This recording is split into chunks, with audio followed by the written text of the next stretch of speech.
Hello दोस्तों, आप सभी का मेरे चैनल इमोशनल स्टोरीज में स्वागत है। आज मैं आपको 5वां अध्याय स्मरण कराऊंगी, ठीक है। और अगर आप मन लगा करके इसको सुनते हो, इसका मनन करते हो, तो मेरा मानना है कि आपके सभी दुख दर्द समाप्त हो जाएंगे। तो देखिए दोस्तों, आज मैं आपको 5वां अध्याय सुनाती हूँ। ओम श्री गणेशाय नमः। ओम श्री कृष्णाय नमः। देखो 5वां अध्याय। अर्जुन बोले, हे कृष्ण, आप पहले कर्मों का त्याग करने को कहा, फिर कर्म करने की प्रशंसा करते हो। इन दोनों में जो अधिक हितकर है वह एक बात निश्चय करके बताओ। श्री कृष्ण जी बोले, कर्मों का त्याग और कर्मों का करना ये दोनों ही मोक्ष देने वाले हैं, परंतु इन दोनों में कर्म त्याग से कर्म योग हितकर है। जो किसी से द्वेष नहीं रखता, न किसी पदार्थ की इच्छा ही करता है, वह नित्य सन्यासी है। ऐसा पुरुष सांसारिक बंधनों से छूट जाता है। सांख्य और योग को मूर्ख लोग ही पृथक पृथक करते हैं, पंडित नहीं करते। जो इन दोनों में से एक में भी अच्छी तरह स्थित हो जाता है, उसको दोनों का फल प्राप्त होता है। ज्ञान योगियों को जो स्थान मिलता है वही कर्म योगियों को प्राप्त होता है। ज्ञान योग व कर्म योग एक ही है। जो ऐसा देखते हैं वही उत्तम है। कर्म योग के बिना संन्यास का प्राप्त होना दुष्कर है। कर्म करने वाले मुनिजन को ब्रह्मा प्राप्त होने में विलंब नहीं लगता। कर्म योग युक्त अंतकरण वाला मन तथा इंद्रियों को जीतने वाला, संपूर्ण प्राणियों में अपनी आत्मा को देखने वाला कर्म करता हुआ भी कर्म फल में लिप्त नहीं होता। योग युक्त तत्ववेता पुरुष देखते हैं, सुनते हैं, स्पर्श करते हैं, सूंघते हैं, खाते हैं, चलते हैं, श्वास लेते हैं, तो भी वह मानते हैं कि मैं कुछ नहीं करता। ये बोलते हैं, त्यागते हैं, ग्रहण करते हैं, परंतु यही मानते हैं कि मैं कुछ नहीं करता। यह बुद्धि धारण करते हैं कि इंद्रियां ही अपने अपने विषयों में वर्तती है। जो प्राणी ब्रह्मा में अपने संग को त्याग कर कर्म करता है वह पाप से लिप्त नहीं होता। जैसे कमल पत्र पर जल नहीं ठहरता, योगीजन शरीर से, मन बुद्धि से तथा इंद्रियों की आसक्ति से रहित आत्मशुद्धि के निमित्त कर्म करते हैं। योग युक्त पुरुष कर्म फल त्याग कर मोक्ष रूप शांति का लाभ करता है, और जो योग रहित है वह कर्म की इच्छा के बंधन में पड़ जाता है। सब कर्मों को मन में त्याग करके प्राणी इस नवद्वार की देह रूपी पुरी में न कुछ करता है न कराता है, वह आनंद पूर्वक रहता है। परमेश्वर किसी कर्म में प्रवृत्त नहीं करता, कर्म और कर्म फल को उत्पन्न नहीं करता, ये सब प्रवृत्ति द्वारा होते हैं। परमेश्वर किसी के पुण्य तथा पाप को नहीं लेता। ज्ञान जो अज्ञान से आच्छादित है उससे जीव मोह को प्राप्त हो जाते हैं, परंतु आत्मज्ञान के द्वारा जिनका अज्ञान नष्ट हो गया है उनका वह आत्मज्ञान परमेश्वर के रूप को ऐसा भाषित करता है जिस प्रकार सूर्य संसार को प्रकाशमय करता है या प्रकाशित कर देता है।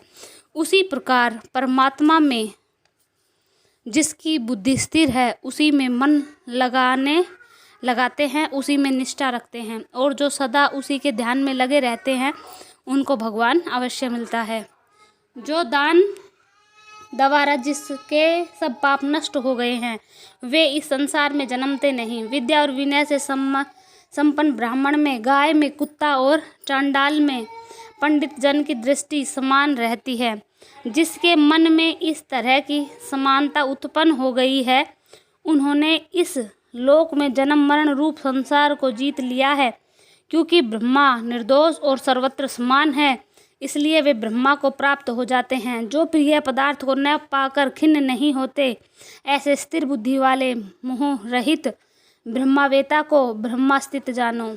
बाहरी पदार्थों में जो चित्त को आसक्त नहीं होने देता वही आत्म सुख का अनुभव करता है और ब्रह्मा में अंतकरण को मिलाकर अक्षय सुख मोक्ष प्राप्त करता है।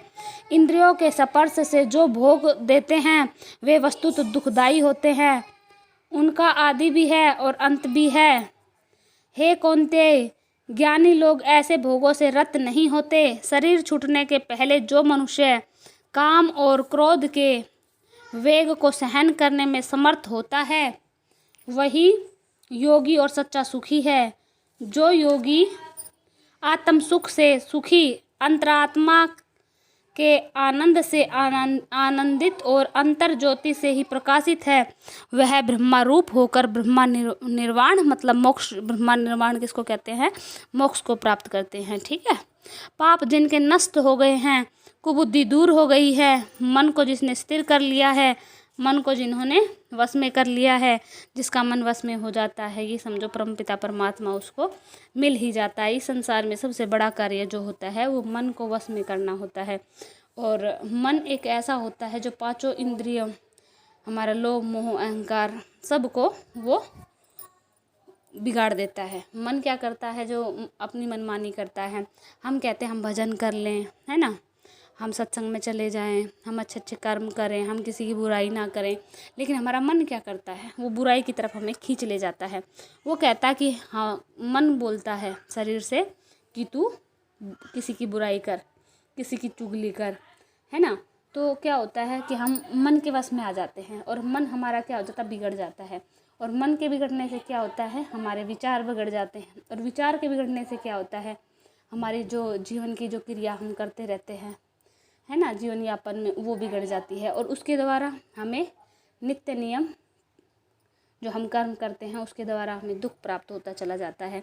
और फिर हमारे जो संतान होती है वो भी ऐसी होती है कि वो भी पाप करती है, वह विचार करती है और किसी का दिल दुखाती है।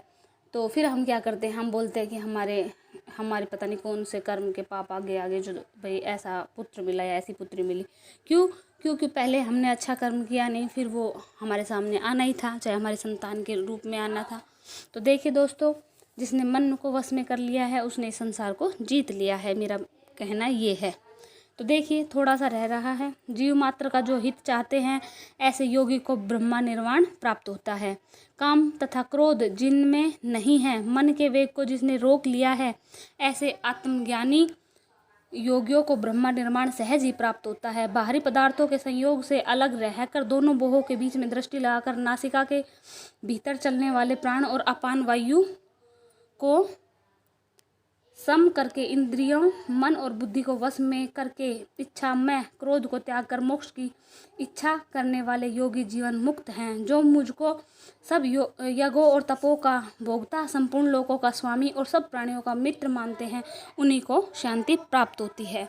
तो देखिए दोस्तों, श्री कृष्ण भगवान ने कितने अच्छे तरीके से हमें 5वें अध्याय में बताया है कि हमें अपने मन को वश में कर लेना चाहिए और मन के मनमानी नहीं करने देना चाहिए।